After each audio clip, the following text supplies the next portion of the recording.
Assalamualaikum warahmatullahi wabarakatuh. Halo Bapak dan Ibu guru hebat, salam dan bahagia. Saya Lucy SK Pandini, calon guru penggerak Angkatan 9 dari SMP Negeri 1 Kopo, Kabupaten Serang, Provinsi Banten. Pada kesempatan ini, saya akan menyampaikan tugas demonstrasi kontekstual modul 1.3 tentang visi guru penggerak.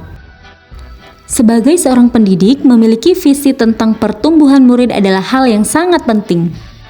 Karena visi mengenai murid inilah yang nantinya akan menjadi bintang penunjuk arah bagi guru dalam menentukan program dan strategi pembelajaran. Visi merupakan suatu cita-cita atau harapan yang ingin dicapai.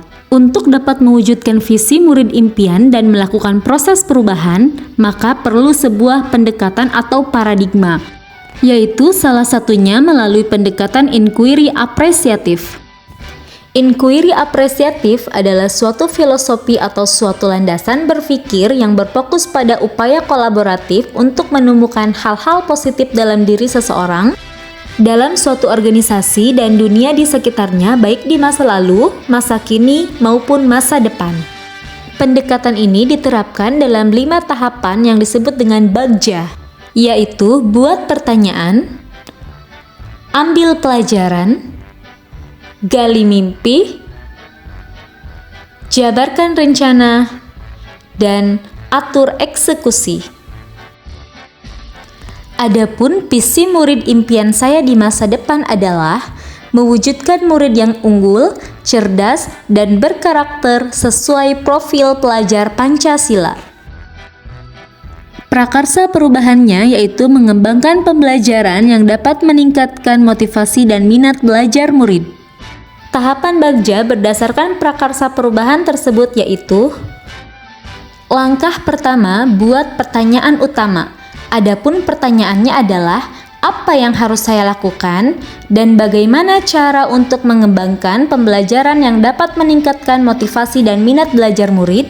Adapun daftar tindakannya adalah berdiskusi dengan kepala sekolah dan rekan sejawat mengenai pengalamannya dan berliterasi mengenai cara atau kegiatan-kegiatan yang dapat dilakukan untuk mengembangkan pembelajaran yang dapat meningkatkan motivasi dan minat belajar murid.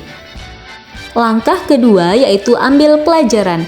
Pertanyaannya adalah, siapakah guru di sekolah yang berpengalaman, aktivitas apa saja yang dapat dilakukan, dan situasi belajar seperti apa yang dapat meningkatkan motivasi dan minat belajar murid.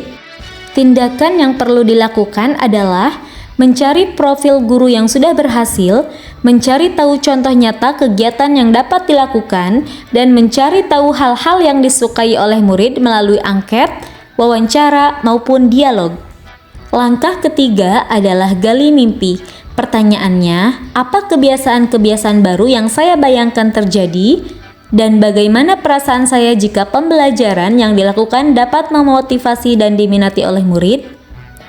Daftar tindakannya adalah kreatif dan inovatif merancang kegiatan pembelajaran yang dapat mengembangkan motivasi dan minat belajar murid, serta kegiatan pembelajaran akan terasa lebih menyenangkan sehingga saya harus membuat gambaran sikap dan respon murid terhadap kegiatan pembelajaran. Selanjutnya, jabarkan rencana. Pertanyaannya, apa langkah pertama yang dilakukan? Dan apa langkah terobosan yang bisa dilakukan untuk mengembangkan pembelajaran yang dapat meningkatkan motivasi dan minat belajar murid? Daftar tindakan yang perlu dilakukan yaitu membuat daftar pertanyaan untuk berdialog bersama murid, berdialog dengan kepala sekolah dan wakil kepala sekolah bidang sarana dan prasarana, mempelajari secara lebih dalam mengenai pembelajaran berdiferensiasi, melakukan asesmen diagnostik, dan memadukan teknologi informasi dalam pembelajaran. Dan langkah terakhir yaitu atur eksekusi. Pertanyaannya, siapa yang bisa dilibatkan mengarahkan dan memantau? Bagaimana kegiatan ini dapat dilakukan dengan konsisten? Daftar tindakan yang perlu dilakukan adalah meminta bantuan kepada kepala sekolah atau rekan sejawat untuk melakukan observasi kelas saya setiap 1 minggu sekali, meluangkan waktu untuk berdialog bersama murid, menjadikan refleksi sebagai kebiasaan, dan mengatur jadwal penggunaan IT dan merancang pembelajaran yang berdiferensiasi. Itulah tadi pemaparan tahapan bagja berdasarkan prakarsa perubahan yang saya buat. Semoga pendekatan ini dapat saya terapkan untuk mewujudkan visi murid impian saya. Buah durian, buah selasih, cukup sekian dan terima kasih. Wassalamualaikum warahmatullahi wabarakatuh.